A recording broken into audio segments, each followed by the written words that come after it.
Welcome everyone to this expert speak. This is part of the A to Z of credit cards that BankBazaar is organizing all this week. And we're going to be speaking with industry experts who can tell you how they're thinking about personal finance and how you can plan your personal finance better. It gives me great pleasure today to invite Sujai Raina to the show. He is Vice President and Head of Business Development at Visa. I've known him for over a decade right now. When I first met him, he was a senior vice president heading unsecured loans at HDFC Bank. Then he was in the Middle East in Dubai, heading credit cards and payments with Mashreq and Commercial Bank of Dubai. So, really deep expert when it comes to credit cards, and now doing some excellent work at Visa. Sujoy, welcome to the show. Thank you, Adhil. Thank you for having me. Great. So the first question I want to ask you is, credit cards are becoming incredibly popular in India today. In your opinion, why is that so? So, Adhil, I think all of us are aware that, like many other financial products, the credit card penetration in India is also pretty low. So, we're talking about 5% on a population of 1.4 billion. And when you look at other comparable markets such as Brazil or even China, that's woefully low, right? There is a large demand for credit, as evidenced by any figure that you pick up. Example, the number of people who have a record on our credit bureaus, and that's somehow not translated into credit card penetration. But on the back of demand coming from all segments, which is new to credit segments, millennials, small businesses, mass affluent and affluent customers, on the back of willingness by banks, private sector, public sector, new emerging small finance banks to put out credit card programs, and sheer increase, I think, in the consumption behavior of the population at large on the back of GDP growth. We are seeing a huge demand for credit cards. We are now at almost 90 million, so that's 9 crores at an industry level. The industry is adding about 1.5 million credit cards a month. So we're really just starting off, and this is set to scale big time. Yeah, very interesting, right? So we're set to scale, and what we're seeing is, people sometimes ask me saying, "Hey, when you have UPI now, which is growing at a 60% CAGR, how come credit cards are still growing at a 30% 3-year CAGR, right?" And I say that, hey, I pay with my credit card when I shop online because it gives me access to no cost EMI. I feel secure. I know that no money is leaving my bank account. But for you personally, right, why do you use your credit card when you have a choice of multiple shopping instruments? So, Adil, I think it's exactly as you said. I think it's a question of choice.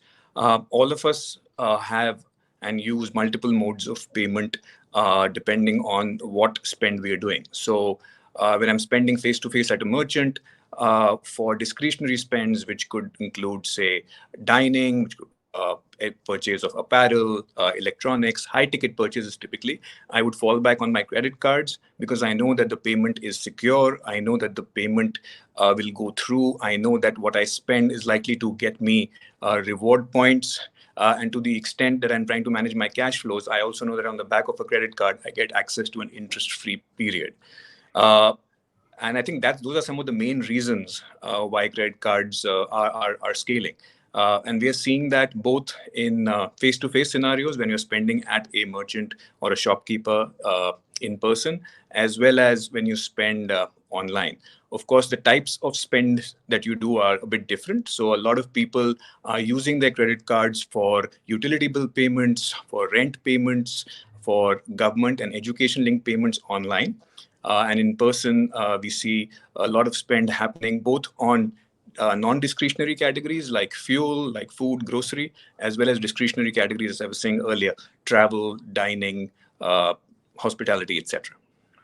Yeah, that makes a lot of sense, right? So, BankBazaar has two co-branded credit cards in partnership with Visa and leading issuers. And like you said, the spends tend to be for larger categories. I don't mind using UPI for 300, 200 rupees, but if I'm spending, 5, 6,000 rupees, or I'm going for a nice dinner, usually I always tend to take out and use my card, right? Because I know of the rewards and I know of the benefits that you just spoke about. So, we all know that there are 1 billion credit cards outstanding in China, right? Even America, which has a much, much smaller population, has 1 billion credit cards in force. We are at 90 million. Where do you think this could go in the next 5 years, Sujay? Now, Anil, you're asking me to be a soothsayer, but if our internal estimates hold, I think there is room for us to take the 90 million number at an industry level to about 250 million in the next 5 years. Fantastic. Wow. I think that's incredible opportunity, right? 90 to 250, while simultaneously UPI continues to grow. I think it's quite commendable. Now, let's get to the topic that we picked for this discussion, which was credit card for Bharat. So clearly, when one goes from 90 to 250, right, we're looking at various geographies. Just tell us what you are seeing, right? Because at Visa, you have an incredible view into cross country, cross border, international trends, right? When you look at metros versus non metros, geographically, what is happening with credit cards in India? Yeah, that's a great question. And for a country that's as diversified as India, we are seeing some differences in credit card usage patterns in the tier one or say top 8 to 10 cities and otherwise. So at an aggregate level, I think consumer credit card spends at an industry level are growing at 35 to 40%. This is across both domestic and cross border. Right. We are seeing a 5 to 7 percentage point difference between the growth in tier 2 and 3 versus tier 1. So tier 2 and 3 is actually growing faster, right, in terms of growth rate. Now, in terms of absolute spends, of course, tier 2 and 3 still have some amount of catching up to do, right? So our data indicates about 35,000 as the spend per card in tier 1 and between 25 and 28,000 in tier 2 and tier 3 locations. But amongst the fastest growing locations, are locations like Jaipur, like Surat, like Baroda, like Coimbatore, like Vizag, like Nasik, right? These are really, really fast growing locations in terms of credit card spend. And that's not a surprise because, the one thing that obviously has to be kept in mind when it comes to credit card growth is also the development of the acceptance infrastructure, right? And today, between point of sale terminals, between the Bharat QR, which Visa sort of championed along with other networks a few years ago, we have close to about 30 million points that accept credit cards. A lot of them have grown outside of the tier one cities, right? We've also had initiatives like the PIDF, which is the Payments Infrastructure Development Fund, that's the RBI has led, which has asked all parties to grow out that acceptance infrastructure. So when you see the demand that I talked about a bit earlier, when we see the acceptance infrastructure building out, and we see the willingness of issuers, which is banks of all shapes and sizes, being more willing to lend to new to credit segments, it's no surprise that we are seeing an overall increase with a skew in growth rates, as I was saying earlier, towards tier 2 and tier 3 locations. Got it. So that's interesting, right? So you're mentioning tier two cities. So you called out Jaipur, you called out Nashik, you called out Coimbatore in Tamil Nadu. So all these cities are not, the cities where the big offices, the big branches, the big IT companies are, but they're also incredibly large and cities which are starting to, grow at a rapid clip themselves. Now, let's cut this in two ways. So, let's start with the consumer in these cities. So, is the consumer type, consumer aspirations, and where they're using their Visa credit card similar in these tier two cities as compared to what we're seeing in metros, or is there any difference? So, of course, in Visa, we see only transaction data. So I won't be able to give you any insights into the consumer profile, but I'll tell you how transactions are different. So I think in tier one cities, we are still seeing a larger ticket size emerging because of a skew towards more discretionary spending. In the tier 2 and tier 3 cities, it's still non-discretionary, so more day to day. That's one. The other thing, however, that should be called out is that, frankly, geography has ceased to be really very important, right? Most banks today have a digital onboarding process. They use video KYC and other digital tools to onboard customers. So, frankly, where you are based has become kind of irrelevant, and the growth that we are seeing in tier 2, tier 3 has been driven by some of these digital enablement tools that issuers have put in place. I think the other thing you asked about is aspirations.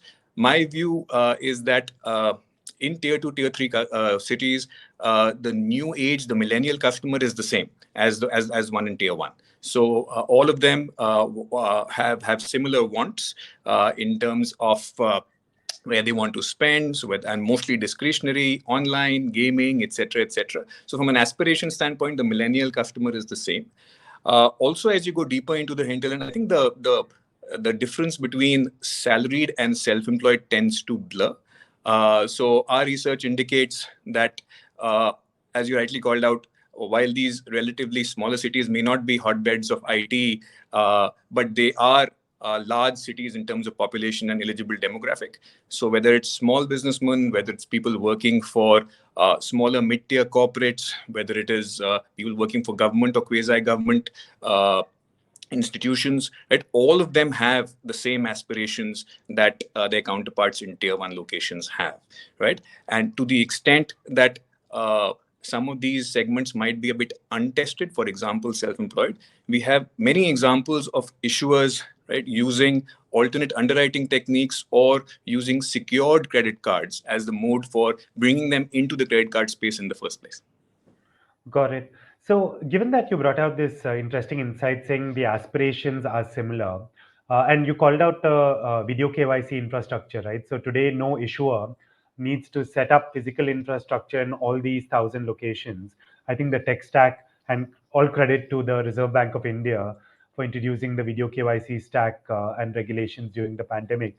So, would you say that the same credit card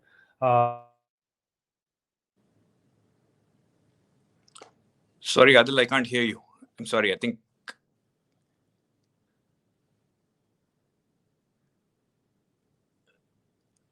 you've gone on Sorry, mute. can you hear me now? But yes, please go ahead.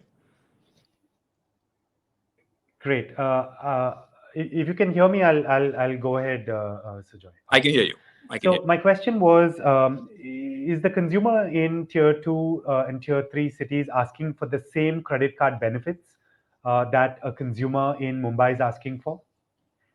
So I think yes. I think the desire to get more value or more buck is intrinsic to every Indian, right? And when you look at some of the cards that per our data are seeing the greatest traction, right? Co-brands are right up there, right? And so, for example, one of the programs that we have out there on Visa is the Amazon co-brand with ICICI, right? And we know the reach of an organization like Amazon extends beyond just tier 1, right? So they are probably in every nook and corner of the country. And if you're ordering from Amazon and you're getting a significant amount of reward in terms of your spends, right, then frankly, it doesn't really make a difference whether you're in Jaipur, in Nasik, or in Bangalore or New Delhi, right? So the need to get more value out of the spends that you're doing, right? The availability of card products and programs that cater to that need, I think, is what is very, very critical to the growth of cards going forward.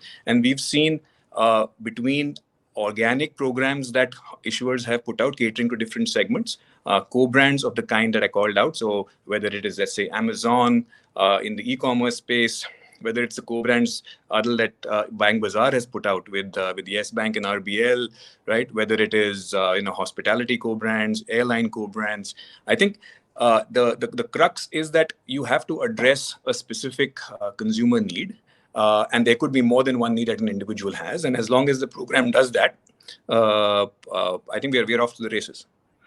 Great. And we wanted you to be the first person in this A to Z of Credit Cards Week, because at Visa you work with all the banks, right? So you have a cross-bank view. Now we cut the tier 2 and tier 2 credit cards for Bharat from the consumer angle, right? Now let's cut it from the bank angle. Now, are all banks growing in Bharat? Or do you see this as being pushed by a particular set of banks? And tell us what's happening on the issuer side.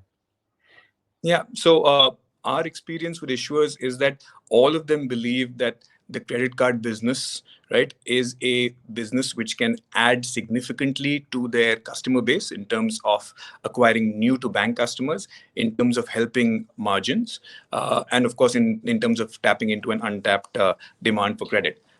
We have large institutions that have specific programs for Bharat. So many of them run semi-urban and rural strategies. A bank like Axis, for example, has an initiative called Bharat Banking in itself. We're also seeing many regional banks as well as small finance banks focusing to start off with their catchment area, so that their specific state or their specific region, but then branching out into the rest of India on the back of either organic growth or co-brand partnerships. A lot of issuers are much more open to co-brands now than they were a few years ago. In fact, our data indicates that 1 in every 3.5 cards that is issued is now a co-brand card, as opposed to 1 in 10 a few years ago. So that's what we are seeing on the issuance side. A lot of issuers are making investments on the digital front end, and also in terms of creating a modular tech stack that can manage everything from rewards, offers, obviously statementing, billing, et cetera, et cetera. So the new age tech stacks are coming to the fore. Some of them are actually exploring tapping into segments outside of salaried. So I was referring to small business. I think that's a big untapped opportunity.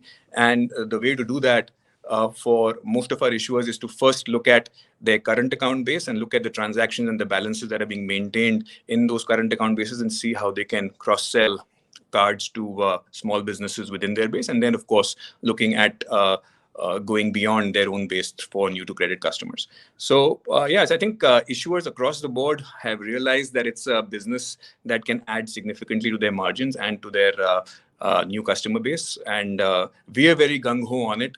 The number that I called out of 250 million in 5 years, I think is very, very achievable, as long as all the issuers and the networks and partners such as BankBazaar and co-brands come together to deliver it. Yeah. I've recorded the 250 million opportunity and sent it to all my investors, Sujai. Thanks for that. So my next question, right, is let's talk about public sector banks. So I know that again the opportunity of having someone from Visa in this kind of discussion, right, is it's a pan bank discussion. So we are going to have discussions with the leading bankers later in the week, but you see every bank. Now let's talk about public sector banks, right? Tell us what they're thinking. What do they feel about the credit cards for Bharat opportunity? Yeah. So I think public sector banks have realized recently that the credit card business, right, is one that can be very lucrative for them. I think credit cards as a product has possibly been missing in their suite of banking products for a fairly long time. And a lot of them are now looking at launching organic programs as well as partnering with fintechs and co-brands to put out credit card products. The fact that they have a large distribution network, the fact that they have a large customer base, of course, has always been a fact. But I think increasingly we are seeing a shift in their ability and their intent to digitize, to make their processes more nimble, to enter into partnerships, right, of all kinds, whether it is to put out new programs or whether it is to kind of outsource some parts of the process for credit cards, could be onboarding, could be collections, etc., etc. And there is a huge opportunity in public sectors to scale up their credit card penetration. Okay, so then if I was to take that question one step further and say that, hey, today the top five issuers have 75% market share, but yet we know the non-top five are growing the fastest, right? If you were to play this out 5 years from now, what would the share between the top five and the non-top five look like, right? Can you crystal ball gaze to give me a view on that? So Adil, as a network, I'm neutral, as you can Mm, imagine, right, to the mm. industry. So as long as the entire credit card ecosystem grows and scales and we get to that 250 million number, to be honest, right, I'm just happy if we get to that number, right? There will, of course, be a shift in the mix, right? But at this point in time, difficult for me to predict what that shift will be, because there are just too many variables involved between now and 5 years. Fair enough. So, in our conversation, you also spoke about small finance banks. Now, small finance banks, with permission from the RBI, can issue credit cards. And there are small finance banks, right, which are doing that. Just talk to us about that space, right? Again, very interesting. We have, reasonable number of small finance banks out there. What are they thinking about the credit card opportunity? Yeah. So I think they're taking a measured, calibrated approach. Till a few years ago, credit cards wasn't really a primary product. And times have changed, right? So we worked very closely with a number of small finance banks to actually help them identify their target market, uh, deploy their go-to-market strategy. We have provided insights based on Visa transaction data to figure out how to build out their CVPs, right? And I think between the insights we provided and the advisory support that our consulting and advisory team can provide, we've been able to kind of show them the art of the possible when it comes to cards. As I was saying a bit earlier, a number of small finance banks have first started by cross-selling to their internal base, by focusing on their catchment area or regions, and are now looking at expanding, right? So in a way, the journey of the small finance bank has kind of been similar to what I believe the journey of the public sector bank will be, right? In terms of wanting to partner with other merchants for co-brand programs or with fintechs to digitize and access new age customer bases to be able to scale, right? And Visa can play a big role right from identifying the opportunity, helping them build out their go-to-market strategy, helping them with their customer value propositions, helping them design the right program from a specs perspective, even work with a bunch of technology service providers that Visa has certified to help them set up their own digital stack, right? So a lot of cooperation and collaboration possibilities there. So for those of you who don't work with Visa yet, I think you're missing out on something. So, Sujay, we always knew that credit cards were very profitable for issuers. We've also known that they're one of the few products which typically you can issue to prime and super prime while making those kinds of returns, right? Why do you think the attention and the focus amongst public sector banks, small finance banks, private, why has it heightened now? And that too at a time wherein a lot of people were asking the question 3 years ago, saying, "Hey, UPI is taken off. UPI is 10 billion transactions a month. What is going to happen to credit?" Why is it heightened right now? What is driving this? So I think uh, good question, actually. But I think what's happened is that over the last 2 or 3 years, right, the sheer push towards digitization, right, that the government and quasi-government authorities have done has really helped customers and issuers realize that they can access credit in a much, much simpler and much more meaningful way, right?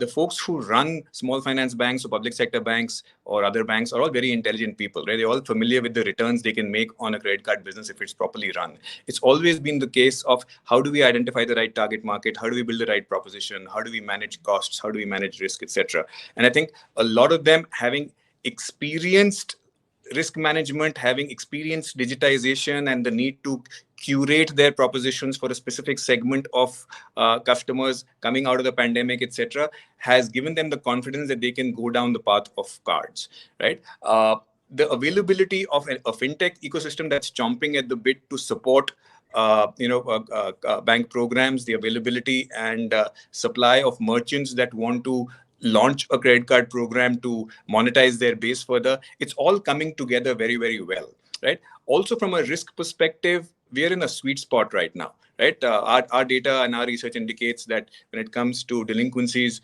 we are not really seeing any adverse trends. We are cautiously optimistic.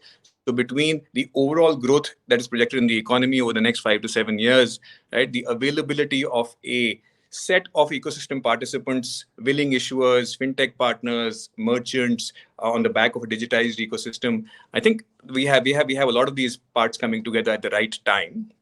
right, on the back of on top of rather this demand that exists from customers across the board. So a good juxtaposition of demand and supply, which is creating a sweet spot that everybody wants to get a slice of.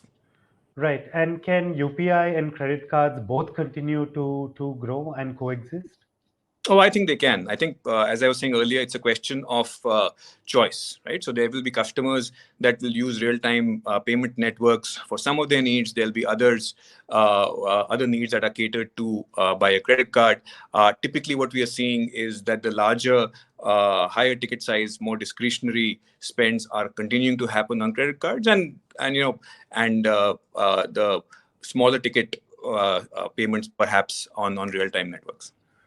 Got it. And let's now talk about consumer choice, right? So I'm going to ask you some personal questions.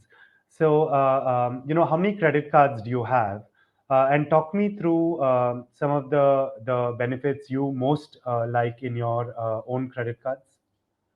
So I have two, right? Between in the family. So there's one I have, there's one my wife has, right? And we use them for a mix of spends that we do, right? And what attracted me to these cards, like any other individual, was the ease of the onboarding process. The fact that there was either no fee, or if I was charged a fee, I got an upfront value in the form of a voucher or reward points. The fact that I can manage my entire credit card spends, tracking where I've spent, tracking how many reward points I've gotten, right, through the issuer's mobile app. The fact that I can redeem those reward points for a variety of uses, so I can redeem them for cash or redeem them for vouchers or for miles, etc., etc. So, and of course, well, I don't really personally use the interest-free credit period to a large extent. That way, I'm a bit old school, so I get my bill and I pay it off in the next 2 or 3 days. But I know a lot of people do, and that's perfectly okay. But for me, I think it comes down to just the ease of managing my card payments, the reward points that I'm earning, and the plethora of options that I'm given to redeem those reward points. And of course, sporadically, when one does travel abroad, it's kind of very important for that card to be equally active and usable and secure for international payments. So those would be some of the reasons why I use these cards. Got it. And one of the shows this week is about claiming rewards, right? How do you mostly claim your rewards? So, for example, I find it useful when the travel site has the reward claim built in. So you're checking out and you use it. I also find converting into vouchers is very easy because once you Yeah. get the voucher, you can spend it anywhere. But I'm just curious, right? Since a lot of people don't know and are not smart about claiming rewards, how do you do it as an expert? Well, I don't think you need to be an expert to claim rewards, but I think it is important for customers to focus as much on the redemption procedure as one tends to focus on the earning of reward points, right? Earning is what most banks tend to focus on. But in my personal experience, if the redemption value and the redemption process is enabled and is straight through, then that counts for a lot. So being able to pay with rewards when you're checking out at a merchant, or getting an e-voucher which can be used at the time of checkout for redemption. Those process elements, those straight through process elements, to my mind, and the value that one gets from the reward points when you are redeeming are extremely important considerations as opposed to just the earning of the reward points, because sometimes the redemption value does change based on whether you're redeeming for voucher versus miles versus cash. So that's something which cardholders should be aware of. Got it. And you mentioned your wife and you use two credit cards in the family. Can you share any data or views on women credit card holders? Because that's something we get asked a lot about at Bank Bazaar. What is happening with women and their usage or their access to credit cards? So, Adil, I can't talk about women in general, but the woman in my life uses the card for all the discretionary spends. I'm used to the card for I use the card for grocery and fuel, right? But the retail purchases, apparel, electronics, cosmetics, etc., right, happen happen through my wife's card. Honestly, you see, from a Visa perspective, we don't know who the user is, right? Because all we see is a 16-digit card number which flows through our network. We can infer, and that's a call out to our deep analytics expertise, that based on where the spend is happening, you can infer based on spending patterns whether the individual is of a particular gender or not. But otherwise, difficult for us to sort of say how women's spending patterns are different from men's.